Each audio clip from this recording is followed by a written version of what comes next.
How we doing, baby? This is your buddy Beaner coming at you from lovely Wisconsin in the midst of a blizzard. Late April, we have a blizzard. I had all kinds of plans from all kinds of great input on what I should be doing outside today. I had requests from burnt ends all the way through pork shoulder, the perfect burger. One thing that keeps coming up are calzones. So I'm making calzones for the family tonight. I'm going to rough it out there in the blizzard, but you know what? Us eggers, that's what we do. We were born to egg. Here's the status, all right? Coming up following this, I want you guys to check out this new KitchenAid product. I am a man on a mission when it comes to egg accessories. I know this is not one. This is a KitchenAid accessory. And this bad boy is going to grate my cheese tonight, all right? We're going to see how much time that saves me. When I make calzones, when I make pizza, sometimes I make big batches of it. Sometimes I make small batches of it, depending on what I've got planned for the rest of the week. Okay, what I've got here to show you guys. Oh man, by the way, I wanted to show you this. That oil I was bragging about in that last episode. Check this stuff, you guys. You crush this. You crush these. Oh my God, crush that down. All right, take it. Here we go. People tell me that I need to try the food.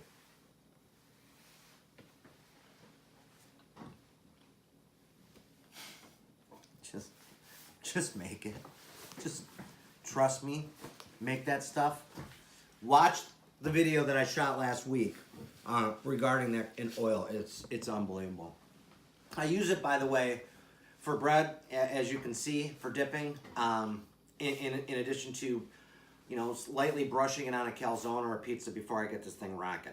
Our focus today is going to be sauce. After I make the sauce, I'm going to grate the cheese. I've got some pictures out on the page of a more complex gourmet sauce, but the kids, for whatever reason, they like the simple stuff. Keep it simple. With this simple sauce, we've just got some pretty basic ingredients with some pretty basic measurements. That's how I like to keep it. In addition to that, the measurements are so simple is that we bust a can open of your favorite tomato paste. You're going to add 1.5 cups of water to every cup of your favorite tomato paste. And what that's going to do is that's going to give you a baseline of texture, how liquidy you might like it, how thick you might like it. You can kind of add a little bit more if you like it a little bit thinner. But I kind of think that that's the sweet spot. All right? I'm now swallowing. Okay. So, I'm going to take the top off the can of my favorite paste, and very simply I'm going to scrape this out with a small spatula as best I can. What we're going to do, you guys, is we're going to take this can and we're going to fill it up 1.5 times with water, and we're going to combine the two. Remember, it's important to always have a beverage.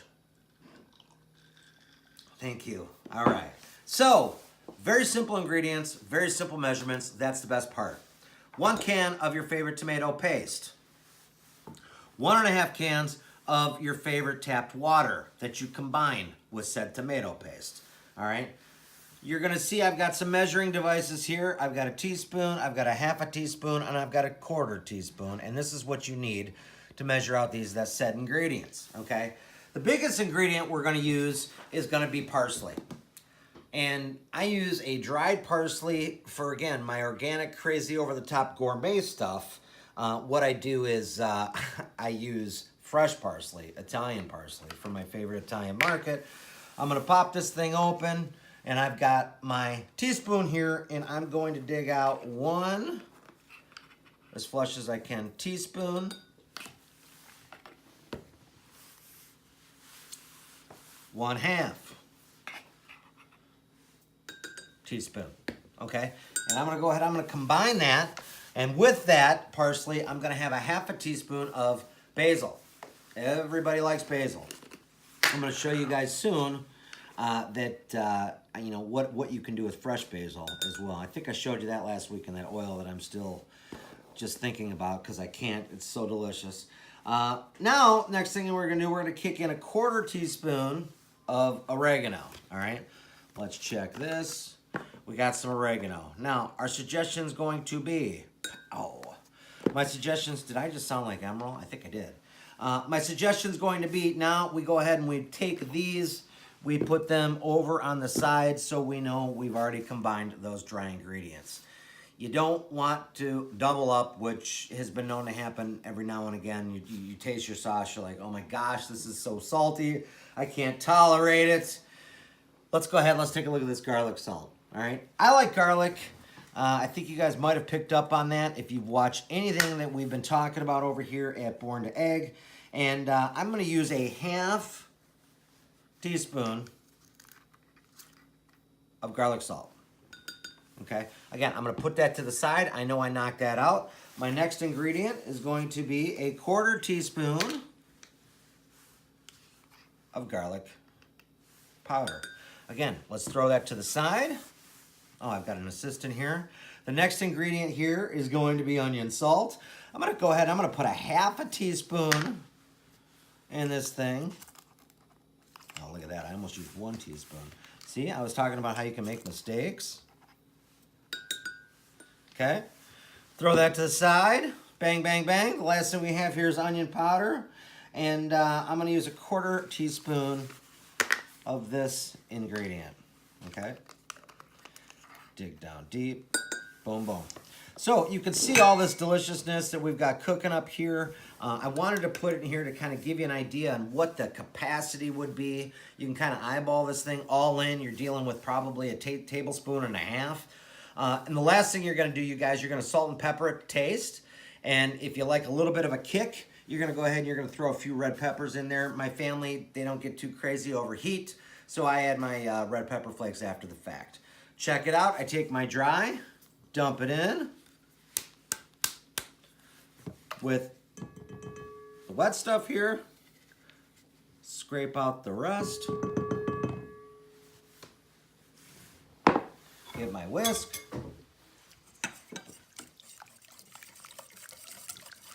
Look at this already come together here.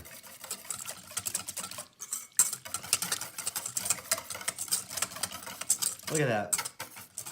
Okay, and you can see right there, you guys, that's probably gonna make close to 2 pizzas, medium pizzas, and you could probably squeeze 3 calzones out of it. You could probably put a little bit on the side if you wanna have some to dip in the crust, dip the crust in, excuse me. But then, of course, you're gonna, even though I haven't tasted it, I know I typically like 3, 4 cracks, salt, 1, 2, 3, 4 cracks, pepper. Again, whisk away. If I make a triple batch, which now I have, as you can see, combined with everything here, I know I'm probably gonna use maybe 1.5 batches. I can go ahead, I could put a cap on a container, throw it in the freezer, and I've got it for whatever the heck I might need it for the next, you know, how many months, okay? So that's the sauce. We're getting ready over here, you crazy kids, to make calzones. They're gonna be incredible. I can tell you that right now. We always do the taste test. Okay, let's taste this here.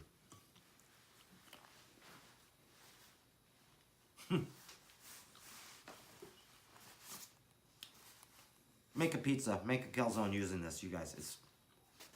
It's there. It's all there. All right? Okay. See you soon. Calzone's coming your way.